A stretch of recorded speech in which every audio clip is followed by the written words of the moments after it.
I'm Chris from Play Comics, a show where we look at video games based on comic properties and how well they stick to that source material, a part of the GonnaGeek network, just like the show you're checking out now. Shows on the network are individually owned, and opinions expressed may not reflect others.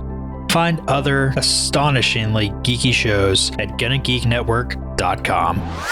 Welcome to episode 199 of Better Podcasting. On this show, we look at regrouping your entire podcasting experience. In this week's Better Podcasting Download, we ran a poll with our live audience to decide, and they said we were going to talk about podcast equipment statistics. And finally, in this week's Better Podback, we discussed podcast media hosts switching from a listener. Lauren, start the show now. Welcome to Better Podcasting, a show where we talk about podcast tips, tools, and best practices to help you succeed with your podcast. What makes us different? Well, just like you, we podcast purely out of the love and fun of it. Podcasting is our hobby, and we recognize that it's yours too. We always encourage your questions and feedback, and you can find all of our contact information at betterpodcasting.com. Here's your host for the show, Stephen Jondrew and Stargate Pioneer.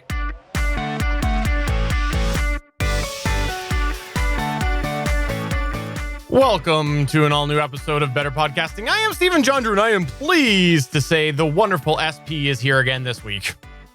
Hey, how is everybody doing? We are really excited for today's show. We've been talking about it actually for a few weeks, the main topic, and we have a few other tidbits of fun to have. So let's just get right into it. But first, I'm going to say that, Stephen, I saved this podcast by having AutoZone on hold while I took a shower right before the podcast. It's absolutely true. And for that story, you can go ahead and reach out to Stargate Pioneer on Twitter. It's twitter.com/Stargate Pioneer, or come on by our live chat when we record this live on Wednesdays at 8 o'clock p.m. Eastern at Geeks.Live, because you never know what SP is going to share or be willing to share. Sometimes he doesn't want to share, but I force him to. And sometimes I share when Stephen doesn't want me to share. In the meantime, that's not the full How I Saved My Podcast story. We have a How I Could Have Saved My Podcast story for you this week. I went into Reddit for the first time really in 2 weeks. I went to the podcasting subreddit that is moderated by show listener Bangs Naughty Bits. He does a great job over there. And I saw a post by GL12, and it was titled Podcast Coaching ? So I'm like, I was intrigued. I went in, I read it, and GL12 said, I've been podcasting over a year now with 51 episodes under my belt, but I feel like I've hit that wall as far as being self-taught. Are there any podcasting coaches you'd recommend to help get me to the next level of consistency in my recording processes? Unquote. End of post. Stephen, I have to say bravo here. And the reason I have to say bravo is, one, GL12 has been podcasting for a year. And after that year, he's wanting, I assume it's a he, wanting to improve to make his podcast better. And that's what we're all about here, better podcasting. So bravo, really get behind that. And then another thing is that GL12 realized that they needed help. He needed help. And he wanted recommendations for a podcast coach. And I will say, this is one heck of a way to save your podcast. You've got issues with your podcast that you don't know what's going on. You don't have a podcast mentor or buddy. So you're reaching out for that podcast coach, that podcast buddy, that podcast mentor to help you get to that next level. I say bravo. Stephen, what do you say? I said bravo as well for the same reasons that you did. And the other thing that I want to highlight right now as well is that if you're looking for a podcast coach, you want to go to Stargate Pioneer and pay him his $50,000 an hour consulting fee. You want to make sure to do that, because that's where you're going to get the best quality advice that you can. $50,000 an hour, it's a steal of a deal for Stargate Pioneer's advice. Maybe, maybe not. But yeah, you will pay for podcasting coaching advice. If you're not paying a significant amount for consultation or your first hour or two, then you might not be getting the best podcast coaching advice. So yes, you will be paying for your podcast coaching. I won't say that you'll be paying $50,000. But if you're a corporation and you're looking for some podcast coach, mentor, whatever, you might indeed end up paying that $50,000 consulting fee because it's going to be in a whole package deal. So it really depends on what you're doing. I'm guessing that GL12 is a hobby podcaster like you and I, Stephen. So it's going to be in the hundreds of dollars really to start off. It's not going to be in the thousands, tens of thousands of dollars. I personally think that if you are a hobby podcaster, you should really try to meet up with somebody that is a little more experienced and build a relationship with them or a community, because you can get a lot of good advice from people without paying by doing that as well. So if you're not doing that already, it can be hard, but try to find a community where you are welcomed. And that is a really good way to get some advice for free as well, because a lot of hobbyists want to help out other hobbyists. That's why we started this show here, so that we could help other hobbyists.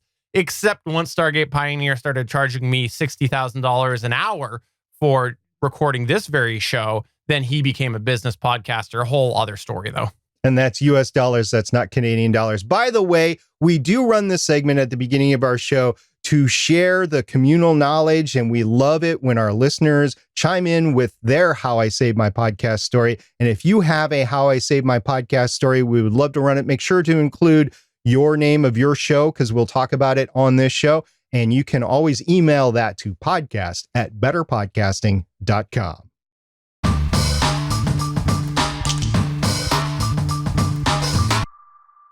Next week is our 200th episode here of Better Podcasting. And as we mentioned recently on the GonnaGeek.com show, we just did our 300th episode, and SP has his Legends of S.H.I.E.L.D.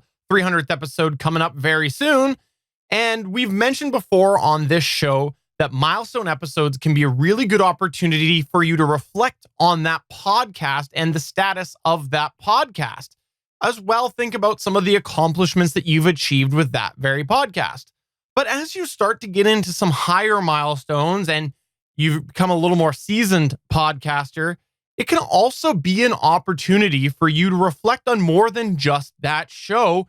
In fact, you might want to reflect on your general podcasting endeavors. Now, we've made it no secret here at Better Podcasting. We think that hobbyists need to make sure that they are placing focus on having fun with podcasting. In fact, we've actually made it no secret that we've made it no secret. We mention it all the time. We think it's that important.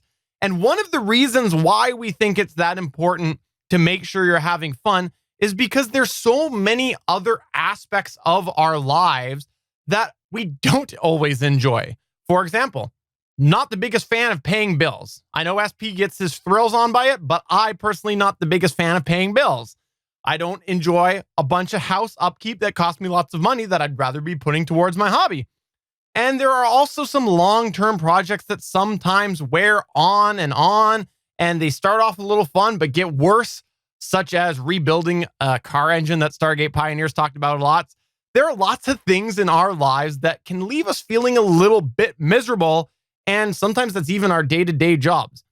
Because of this, we think that you need to make sure that your hobby, your podcasting hobby, is overall fun, or else it can be very draining, which is why it's good to take the opportunity with big milestones and things like that to really reflect on your overall podcasting endeavors. This is because podcasting can sometimes be cyclical, and sometimes you end up getting yourself in a bit of a rut, and you just get used to that. You become a little bit complacent. And so today we want to talk about taking the opportunity to overall looking at your podcast endeavors and really thinking about regrouping them potentially. Let's start off by asking the question, why do you want to consider regrouping your podcast endeavors? Well, first, you spend a ton of time on podcasting and you really should be ensuring that you're using it wisely.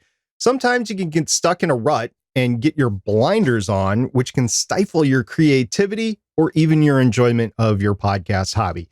Sure, you might think that you're achieving what you want, but are you actually? Or is it just a habit that you formed? It can also be beneficial to think outside the box too here. Considering your podcast endeavors overall can help shape your direction for a specific podcast, or even if you're going to keep podcasting. Wait, did we just say that? Yeah, And we'll get there in a moment. So what are some things that you might want to think about when you're considering your overall podcast endeavors? The first place that we think you should begin is where you began, the beginning of your podcast endeavors. What exactly did you start podcasting with originally, and why did you do that?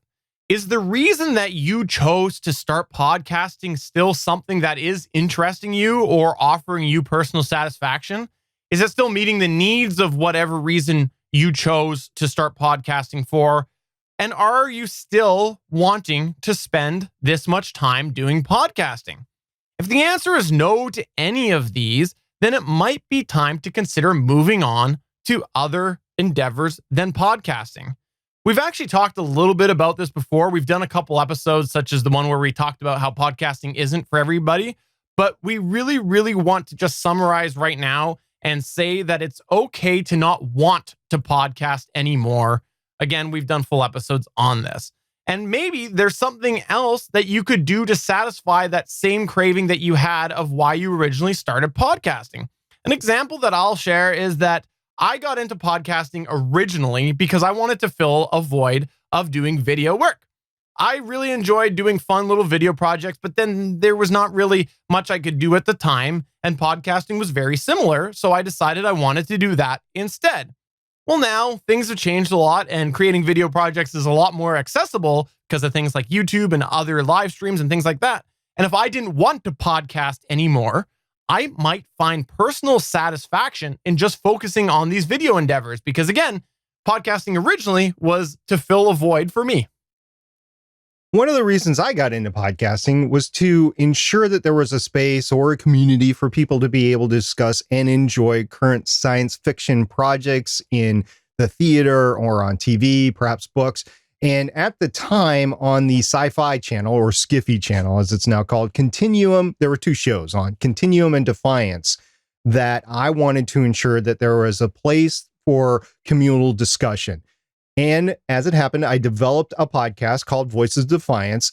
Today, it is the sole remaining podcast on record left available that was innovative. It discussed the innovative portions of the show Defiance and how well acted it was. And it included many interviews with actors and creators behind the scenes of the show, including the showrunner. I mean, we did VFX people, we did sound design people, and the culmination was the showrunner who came on our podcast, which was a great interview. And it really was well timed as well, because it was at a time where they didn't know if the show was going to get a fourth season or not. It ended up not. It ended up being canceled. So the showrunner's comments on where the show would have gone in the future, they are forever codified in that podcast episode. Today, however, there are just a ton of available outlets for discussion relating to science fiction films, books, and TV shows. So my podcasts aren't the only thing out there. And I could just go back to enjoying that same science fiction content, or exercising, or fishing at the lake, or all of the above, all at the same time, which I could conceivably do. But anyway, I could do that and not podcast anymore. And it would be acceptable to me, because one of the reasons that I got into podcasting was to ensure that there was a space. And back then there wasn't a space. I mean, around the Battlestar Galactica time, there started to be, but there wasn't a space. You didn't hear it on radio shows. You didn't, outside of the Sci-Fi Channel, you didn't really see it being discussed out in the open. But now it's commonplace. I mean, Comic Cons are a huge thing, and it's about comics and sci-fi. And so it's commonplace. So I feel like one original mission of me wanting to podcast is done, and I could leave that behind and feel accomplished. But let's say that you do decide to want to keep podcasting. Some other things that is worth considering as you look at your overall podcasting endeavors is, what exactly are you wanting to achieve with your podcasting endeavors? Making a bit of a short list of things that you want to achieve or do with your podcasting can be a good motivator, even if you're just on the fence of continuing to podcast. As you build your list, you should answer questions like, what things are going to motivate you to keep going? How are you going to enjoy these items that keep you going? And when you go through these items, you can set estimated dates. This is important because if you don't, then it's just going to languish forever. You should try to think of how you are going to achieve them. And if you can't, leave it blank. At least you have the idea written down that keeps it on your radar until you can find that plan of attack to execute it. An example of this for me would be, I would love to refresh the elements to the Legends of S.H.I.E.L.D. podcast and arrive at a more permanent video streaming or recording option, which right now is just up in the air. I would also like to promote the show more, and I would like to learn graphic design to make the show more visually appealing and to help these promotional opportunities that I'm looking for. Those are all items that I would go on my list to help me enjoy the process of the Legends of S.H.I.E.L.D. podcast. An example that I've got is I want to get a better handle on the GonnaGeek.com site itself coming up. And part of it's because of the hobbyist limitations that we've got for budget and time. The way that it's currently kind of fallen back to as far as the posts go on there can be very time consuming. And as such, it means in the current form, sometimes there's an unnecessary lag with how long it takes between when a show posts to when it shows up on GonnaGeek.com. Well, I don't really have a solution right now, but it's on my list of things that I want to go ahead and look into. So that's something that I'd put on my list and then try to find the how later. It's also worth considering what you're not enjoying doing. This can sometimes be a little hard to do because you need to be a little bit more vulnerable with yourself. You want to try to identify what aspects of what you're doing you're not enjoying and try to come up with a bit of ideas and ways that you might be able to combat this and make it a little bit more fun. For example, you might feel that you're spending way too much time editing. Well, maybe there's something that you can do with your process to make you have a little bit cleaner of a raw recording, so there is less work for you to do a little bit later. That is an idea of something that you might not be enjoying that you want to try to refine. Another example would be show notes. I know a lot of people don't like creating show notes. It can be taxing, especially if you're doing it on a consistent or weekly basis. Perhaps asking a co-host to take that on or hire a virtual assistant or podcast producer, podcast consultant to help you out would make it worth your time and effort and to make it more fun for you to be able to continue your overall podcasting endeavors. We've talked already about how you might want to think about what aspects you're having fun with, but have you considered what sort of elements might be leaving you feel a little bit drained? Perhaps you're doing a weekly podcast and you're finding that it's just being a little bit too much for you. You could consider going bi-weekly, or maybe you're finding that you need to take some time to yourself to help move some other things along that are draining you because you're splitting yourself too thin. Maybe you want to try to schedule a break somewhere for this. This might not necessarily be right now. We always advocate as hobby podcasters trying to take a bit of a break over different holidays to try to recharge your batteries. This is something that a lot of people take issue with, but we personally think as hobbyists, it's worth spending that time with your family and your loved ones and putting your podcast on hold a little bit. Well, maybe if you usually do this, instead of taking like a 1 or a 2 week break, you might want to add an extra week in there in order to help achieve these things. That would be something you might want to consider and go, okay, I'm going to do it. I'm going to take that extra week this time so I can really try to leave myself feeling less drained. It's also worth considering if you're feeling more deflated than you usually do about podcasting. And if you find yourself in this aspect of mental space, it can come from a variety of different sources. For example, maybe you're not achieving what you set out, and that can be deflating. Or maybe it's because of other factors like negative feedback that comes in. For example, on Better Podcasting, we set out to give hobbyists a voice in a niche we felt was largely marketing or business based, and it still is today.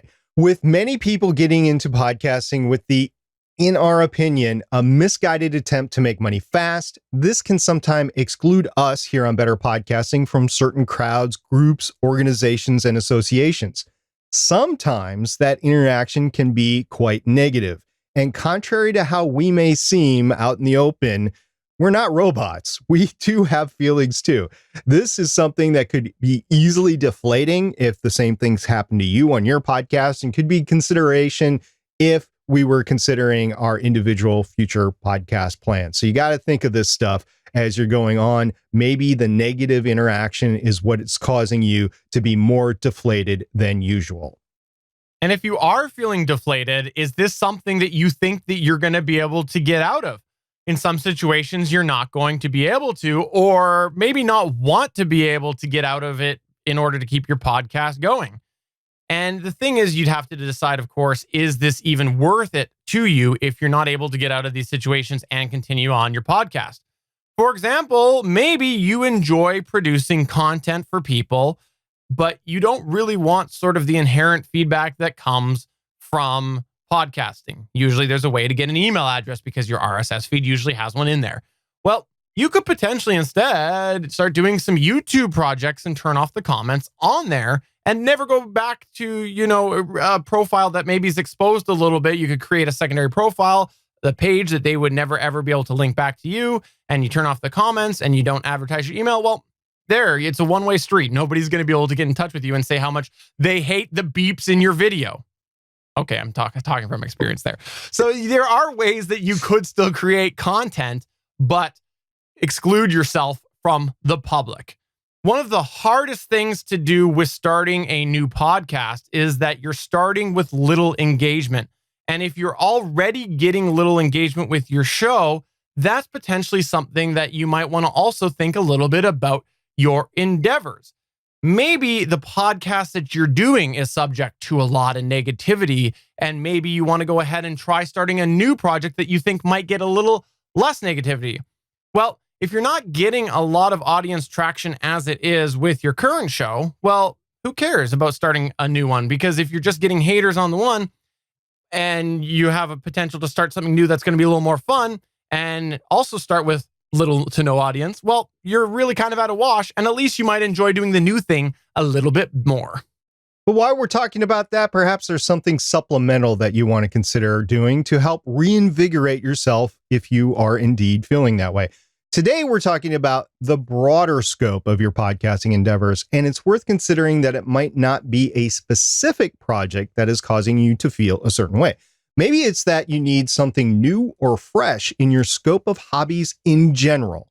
Now, if you're a hobby podcaster, the odds are you like content creation.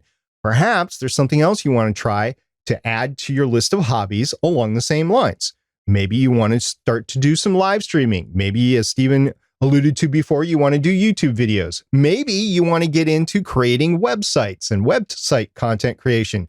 Maybe you want to go ahead and blog online. A lot of people go to podcasting instead of blogging, but maybe you want to do the reverse.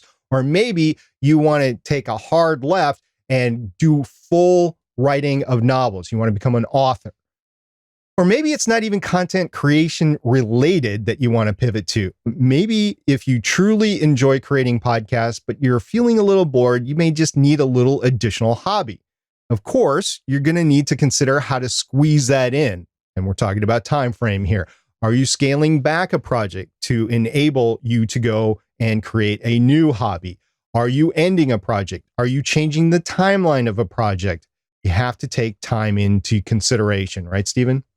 Absolutely. For example, I have a bit of a project myself that I've brainstormed and I've thought of. And it's not actually a podcast per se, and it's something that I might eventually want to do with one of my children. Well, if this does happen, I'm going to have to look at everything that I'm doing and see how do I fit that in, because it's something that would take a lot of time. Now, I'm lucky because it's not something that I'm going to be starting tomorrow or even starting probably by the end of the year, but it's an idea in my mind. And at some point I might approach my kid and see if they want to do it. And if they do, then I'm going to have to start thinking about these things and finding out how would I afford that time.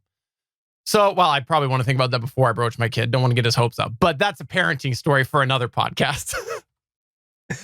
Some examples for me, I've talked about them before. I would like to get an actual sailboat and maybe go around the Caribbean. And I know the Bahamas and the islands over there got really hit by a hurricane recently, but I would still like to do that around the Caribbean and just live that lifestyle for a while. I would like to fish a little bit more, whether that's in the Caribbean or in the lake of Wisconsin. And I would also like to get back to a lot more healthy cooking. I mean, stuff that tastes good and is healthy for you. And all that just takes some time to get back into. So I would be ready to go into those as well. It's just an example. You have stuff in your lives, listeners and viewers, that you would like to do. I'm just giving you examples from my life. Another thing that we want to mention if you've been podcasting for a while is to dedicate the time to assess your overall direction that you want to go with your podcasting, because this can actually be a good motivator and be a good way to ensure that your valuable time is not being wasted on something that you're not enjoying. If you take the time to look at your overall direction of what you're doing with your podcasting and decide what some of those success factors are that you want to achieve with your podcast and sort of what you have succeeded with, this can help keep you going and set you on a path that you're trying to achieve. In life, it's great to have little checklists so that you can really see what you're doing, and podcasting is really no different. Because podcasting is always evolving, it's important that you look at the space and consider what exactly you want to do with your podcasting endeavors and that direction you want to go. You don't want to get complacent, like I said at the beginning of this whole segment. And if you look at some of the people who have been podcasting for a long time, you'll be able to find examples of some people who have fallen into that and they just do the same thing over and over and they get left behind. There's all sorts of examples of this in the podcasting space, and you don't really want to become one of those, because if you just get in that rut, are you really having fun, or are you just doing it because you're stuck in a rut? As we close this off, there's one more thing that I want to mention, and this is the fact that I think that if you're going to be doing this assessment, you should also think about the people that you're connected with and the people that are involved with your podcasting endeavors, like your podcasting buddies. Because sometimes, in order to really be true with yourself and think about what you want to do with your podcasting endeavors, it's good to open up a conversation and just verbalize that to people. And I speak from experience. I recently actually have been doing this with Stargate Pioneer and my wonderful co-host on the GonnaGeek.com show, or I should say our wonderful co-host, Chris Farrell. And I've been talking a little bit about some of the things that I've been doing with, and it's been very, very helpful for me just to talk to them, get ideas from them, and really just reflect, not just to myself. So I want to encourage you, if you have been doing this for a while, or you're feeling that something just maybe isn't right with your podcasting endeavors, open up that conversation with somebody, because it really is very helpful to verbalize that. You can write it down all you want. You can think about it all you want, but until you actually converse with somebody, it's a different thing. And I encourage you to do that if you're feeling that way at all. Have you ever taken the time to assess your overall podcasting endeavors, or have you done this and maybe even made some changes? Let us know through any of the ways. We would absolutely love to hear from you and some of the experiences that you have in this area. How did it help? How did it make things harder? Let us know by emailing podcast@betterpodcasting.com. You can tweet us at BetterPod, or come on over to our Discord server at betterpodcasting.com/Discord. Welcome to this week's Better Podcasting Download. We, this past week, ran into an interesting article that popped up in Reddit, and it was by the podcast host, and it was the podcast equipment stats in 2019. I actually haven't done a lot of research into how this poll was done, but I have remembered seeing it in the previous years. They had 330 responses, and I don't know if it's targeted to a certain demographic. So these responses could be swayed one way or other, but it's interesting when you look down all these stats. So the first one that they were looking at was the best podcast microphones, and they were talking about top microphone brands, and they listed 6 different ones in the top 6, I guess. At 5%, Zoom is there, and I have to scratch my head a little bit on that, because, okay, there's Zoom recorders, but I guess they have microphones in there, but okay. 7% is Samsung, not Samsung, Samsung, like the Samsung Q2U. 11% was Audio-Technica. They do more than just the AT2005 and the ATR2100. There's a lot of condenser microphones that they do as well. Shure is listed at 12%. Blue, I have to cringe at that, is listed at 17%. Blue Encore 100. It's all about the Blue Encore 100. It's 100% about the Blue Encore 100. Well, I've heard that Blue is coming out with a possible large diameter dynamic broadcast microphone. So we'll see in the coming months on that. Okay. It's about the Blue Yeti. Let's be real. Yeah. Or Snowball too. And Rode is top at 19%. And just some of the others that they listed include Newer, Tascam, AKG, Newman, Electro Voice, which is my favorite microphone. I'm kind of sad that it didn't make the list. Heil, Sennheiser, also another favorite brand of mine. Behringer, or Behringer, depends on how you pronounce it.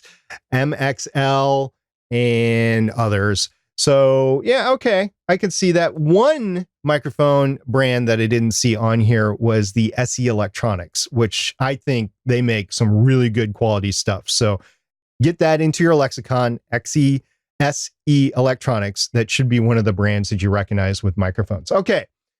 Now we're going to get specific. Top microphone models. Once again, this is in the Podcast Host 2019 survey, with 330 respondents. At the bottom, this is the top 5 microphones. The bottom of the top 5, number 5, is at 6%, Samsung Q2U. Yay, Samsung Q2U hype. At 8% is the ATR 2100, which doesn't surprise me because that's been around for quite some time and it has been very much recommended to the entire podcasting community. Even us, we've recommended it. So yeah. And 9%, the Shure SM58, which again, I cringe a little bit because I think the SE Electronics V7 is better than the SM58.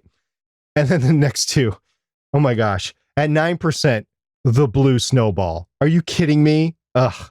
And at 17%, the Blue Yeti. And that just goes to show you all the hype that they got early on, and it's ingrained in all those early on articles about podcasting. People go and get them, and it's easy, right? It's USB, so you just plug it into your laptop and bingo, you can podcast.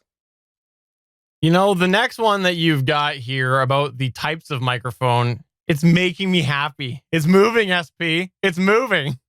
It's starting to. Okay, microphone types.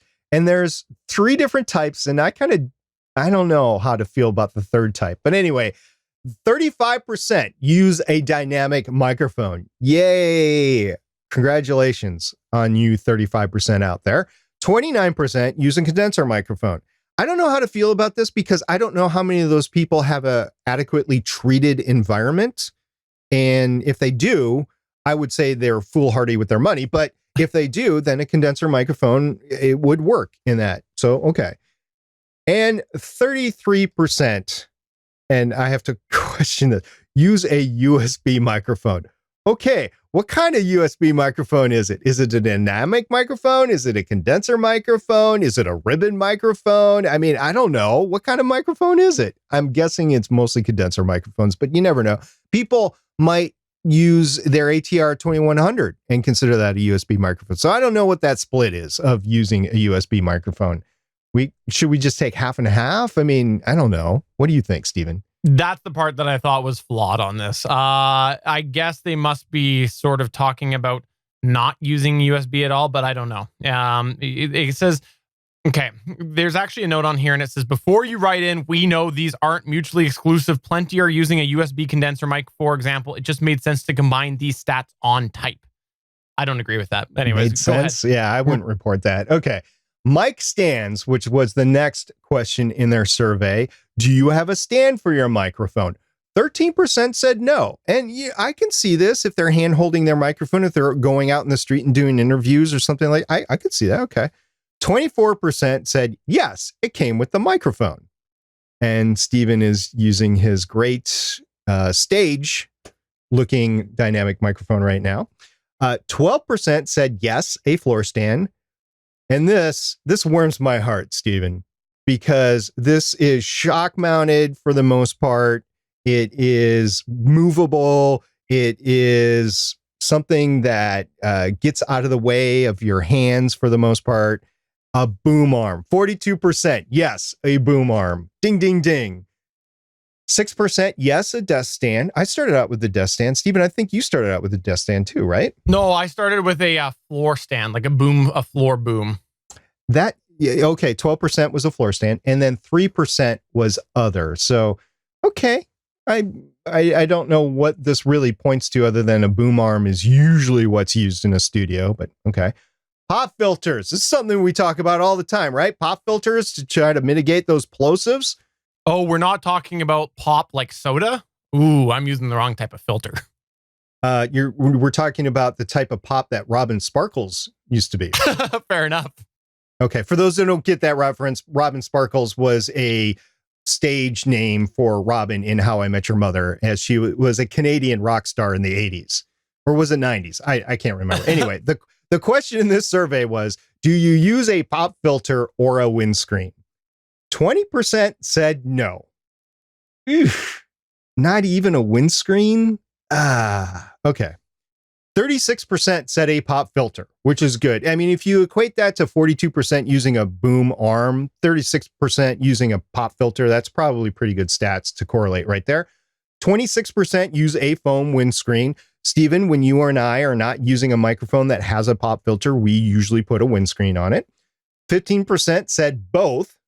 Okay.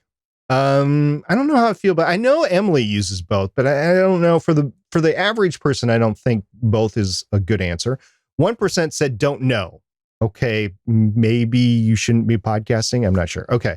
2% said other. And I don't want to discourage somebody that doesn't know what a pop filter and a windscreen is, but windscreen, not windscreen. But if you don't know, you should probably learn what they are, by the way, because it's really going to help you podcasting. All right. So I think the most important thing here is only 20% said no, 1% said don't know, and 2% said other. So that's combined 23% that don't use a pop filter or a windscreen. So I think the community is doing good education there. Monitoring. This is something that we talked about. Matter of fact, this was the first podcasting article I ever wrote, right? The studio monitoring headphones, which you can still find at GonnaGeek.com. Do you record with headphones on? And it's simple yes or no. 74% said yes. 26% said no. What it doesn't say is what the portion of the 74% wear headphones just to block out their co-host talking. Or what 74% of that, or what of the 74% use it because it looks cool. That's why I started using headphones, because I think it makes me look more like a DJ. Sometimes I like to just put them on one ear and go wicka, wicka, wicka, wicka, wah, like that sort of thing. And this is when I have earphones on so that I don't have to listen to Steven. Just mute him. This was interesting. The next question in their survey, post-production. Once again, this is the Podcast Host 2019 Podcast Equipment Survey, 330 respondents.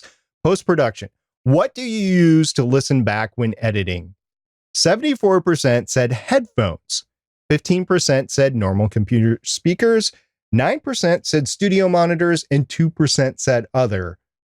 Okay, that's okay. If your headphones are decent in that they're representative of the frequency response that most speakers will get, and that's what a studio monitoring headphone will do for you, then that 74% are pretty good. If you have headphones on that you listen to music with, it might not be the best thing there, but it's hard to tell. They don't discriminate in this. It's just headphones, computer speakers, and studio monitors. I think that's a good percentage. Steven, what do you think? Yeah, no, I think that's great. And honestly, I think whatever people use to edit, as long as you feel that you're getting a good representation, that's the key that matters. And try to listen in a couple different places. The next question that was on here was interesting because it was very, very close. The question was, do you use a mixer or audio interface? And no said 48% of the time, with yes being 47%. And not sure being 5%. So a very, very close race there. And I'm not surprised. As well, with the recording methods, there was asked the question, what do you record into? And 67% said software on my computer. 25% said a digital recorder. 4% said other. 3% not sure. And 1% said a tablet.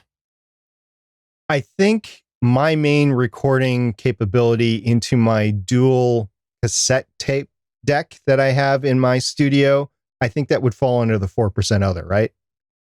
I want to take a second to talk about this. 67% software on my computer, by far, by large, out of the 330 respondents, 67, so it's 2/3 record via software on their computer. I think this is representative of the industry as a whole.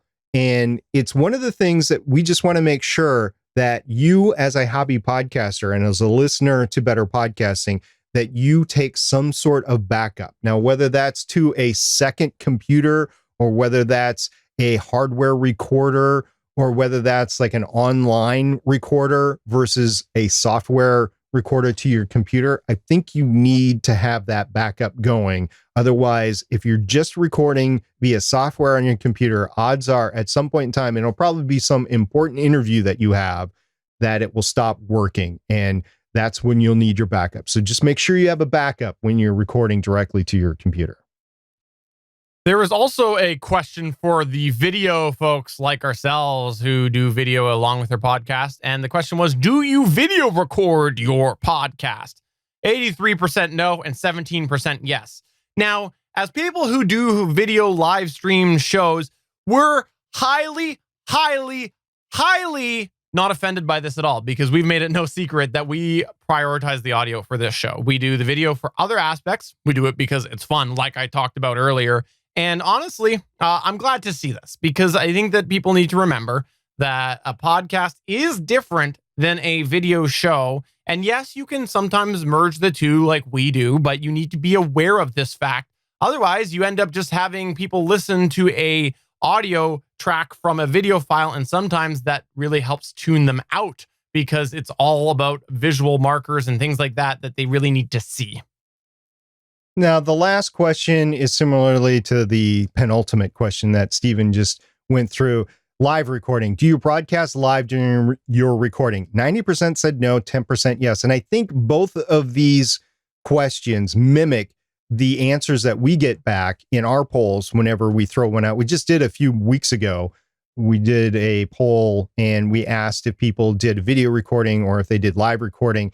And I think the percentage answers would line up here. I can't remember what they were exactly, but yeah, no, 90% via live broadcast and 10% yes. This might change because there's some new announcements out there. Like, for instance, Podbean has a beta out there to go live on their space, kind of like what Spreaker does. And as more people do this, I wonder if the audience is going to expect it more and more. I don't know. I know 10, 12 years ago, it was a big thing to get live podcast recordings because people wanted to understand what was going behind the scenes. They want to interact with the hosts a little bit more. But nowadays, with social media the way it is, I don't know if there's a real need for this. And people really like getting their time delayed content.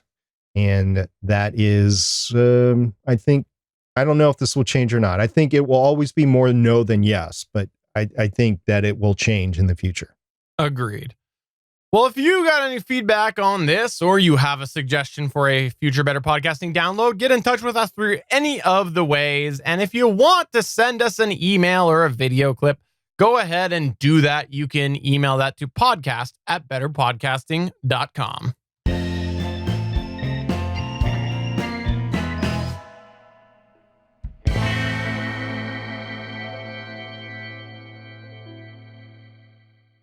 In this week's Better Podback, we'll go ahead and read out an email from a loyal listener in a little bit. But first, let's start by rounding up some feedback that we had from our Discord server. One that was really interesting for us to read. It was from the Penske file, and the Penske file said, question about moving hosting providers. I'm on Podbean and considering moving elsewhere. The MP3s are on Podbean, but the podcast episodes are on a personal site that uses PowerPress. I'm a bit confused / overthinking how the 301 redirect works. Does importing a feed into a new service move all the files and the PowerPress links would update as well? Or do you have to go into each episode and relink to the new service? The Podbean feed is essentially junk. The real RSS feed comes from the personal site. Podbean is just media storage at the end of the day. So if you didn't gather what that is basically Podbean is being used as file hosting with an RSS feed being created by PowerPress on a personal site. Well, Waffles was quick to come in and say, you need to update the file address in each post. To which the Penske file said, okay, not moving providers then. And Waffles came back with some good feedback and said, don't let that deter you though. If the new provider will serve you better, then move now before it gets to be a bigger pain. But it sounds like from your setup that Podbean itself isn't an important part of your setup. And the Penske file said, thanks, the show is over 400 episodes at this point, so it might be too much of a pain to do. And then I ended up coming in and pointing out that PowerPress actually has an import feature in it. So if you actually are using PowerPress and you go to the tool section, there isn't a search and replace method. Sorry, I said import, but there's a search and replace method where you can go in, and if you have done this and you've taken action and you've moved to another provider, you can search for a certain URL string and replace that. So if I had my file at libsyn.com/blah, blah, blah, and I wanted to switch to Podbean, and it was also at podbean.com/blah, blah, blah, as long as that end was the same, I could go and I could search for that first part of the URL with Libsyn and switch it to the part of Podbean. This is why in my sort of list of things that I look for with media providers, I really, really want them to use a standard URL structure and not change my file name, because then if you're in the situation, you can do it. This is a real life example on exactly why that's a part of my recommendations when you're looking at podcast media providers. I think it's important because this does happen from time to time that you need to do a search and replace if you're managing your own RSS feed. It's happened a few times for me too. There was another comment on Discord from Anthony, and he's from Capes on the Couch. He said, any thoughts or comments on the fact that Podcoin is shutting down? No, seriously. I put a little silence in there, but really what the thoughts are is that if you're going to hitch your star to something that has an unproven business model, you might want to think twice about going all in on that. Now, for what I understood, Podcoin actually paid listeners to go ahead and listen. They're probably getting a lot of listener data from it, but I just don't think people want to go, even if they're paid, want to go to another place to consume their stuff. Matter of fact, that's one of the reasons why Spotify is rising so fast in the stats, is that's where people are already listening to audio in the form of music. So when it comes to podcasts, they can just switch over to that within the same app that they're using, and bingo, that they have access to podcasts. I think when you insert another app that people have to go to, it's a little bit more detrimental. It's the same reason why Google Podcasts is now rising a little bit, is because it's inherent in the Google search on Android devices. So as long as it's inherent to where the listeners are to begin with, they're going to go there. And also, the listeners weren't getting a heck of a lot of money listening on Podcoin. So if it's not going to be a dedicated financial incentive, like if you're not getting $50 per a week of listening or something like that, it's not going to be worth it to people. So yeah, I just didn't really see the business model of Podcoin being there. And you as a hobby podcaster, if you're trying to cash in on something like that, I just would make sure that the business model was there before you go all in. Like if you were going exclusive to Podcoin, I would really wonder in this particular case. But if you're going exclusive to the new thing, I would wonder as well. I mean, Luminary is out there right now.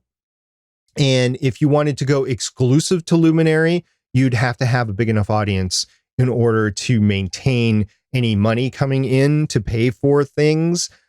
And they do have free podcasts in Luminary. Better Podcasting is in Luminary because we haven't asked for it to be removed.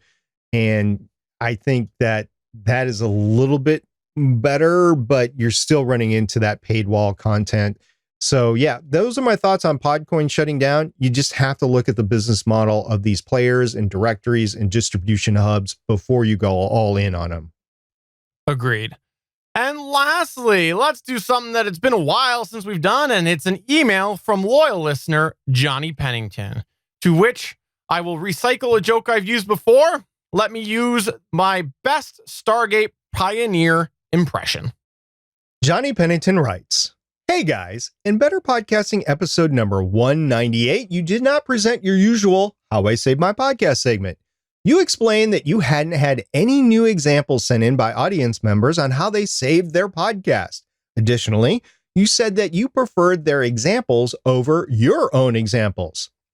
I have given a lot of thought to that and have come up with two possible scenarios.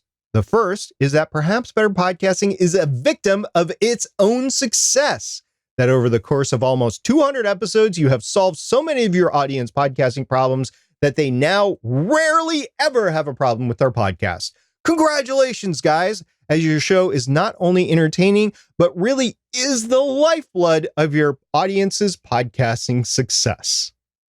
The second scenario, on the other hand, is less flattering. In this case, after nearly 200 Better Podcasting episodes, your audience may not have learned anything that would allow them to salvage an error-ridden podcast. Thus, no podcast episode saved, no story to tell about how they saved it. Now, this is only one possibility, but unfortunately, if it were to be correct, you guys would really need to up your game. But these are only two scenarios that I thought of for you to ponder. I do know that you will both rack your brains to come up with other scenarios and answers to this great Better Podcasting mystery. Because of this, I now commit to watch or listen to your next 200 episodes over the next 4 years, just to know if you guys are the real deal or if I, for the past 4 years, have just been fooled by a binational American-Canadian giant hoodwink. Just yanking your chain, guys. It really is great achievement making 200 episodes. Congratulations for all those great episodes and for your hard work in making it such a terrific show. Thanks again, Johnny Pennington." All right, Johnny. So here's the bottom line with this is there's actually a third option here. And it's the fact that it's all your fault, Johnny. It's all 100% your fault. And just before you get mad at your iPod Classic, let me just tell you right now why it's your fault. Because you think back to when you were a young Johnny Pennington and you were getting to know those little teenage feelings and things like that. There was probably somebody at your school that you were thinking about as you started to drift away to sleep. You were thinking about that individual and you then proceeded to have a dream about said individual. Well, Johnny, all of this is a dream right now because you went to sleep thinking of SP and I. So all of this right now, all of these episodes, they're all a dream because you saw us live stream our episode 1 and we're about to do episode 2 next week. All of this has all been a dream, Johnny Pennington. All of it. Which would actually be to Johnny Pennington's benefit because now he can start his podcast 4 years ago. Johnny, thank you very much for sending that. And if you have a How I Saved My Podcast story, please get in touch with us through any of the ways. Johnny's right. We do want to be able to present this in whatever version of episode Johnny Pennington dreams up. Please send it to us to podcast@betterpodcasting.com. So there you go. That's going to go ahead and do it for another episode. Again, we do record this live on Wednesdays, usually at 8 o'clock p.m. Eastern at Geeks.Live. And we might do a little more interaction in the future with our live audience that does come by if you want to go ahead and participate with us then. Otherwise, continue listening to us after the fact or watching us after the fact. We're just happy that you check out the show. And please get in touch with us through any of the ways, whether you do look at us live or you listen to us live or listen to us after the fact. We just like to hear from you. So for episode number 199 of Better Podcasting, I'm Stephen Jondrew saying that's 198 episodes that Johnny Pennington's dreamed up. And I'm SP saying thank you very much for subscribing and listening. We are looking forward to next week's special 200. We'll see you guys then. Bye. Bye.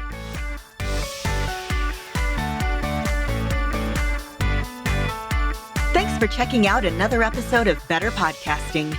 You can find the full back catalog of Better Podcasting at betterpodcasting.com. If you're into geeky podcasts, please check out the other podcasts on the GonnaGeek Network at GonnaGeekNetwork.com.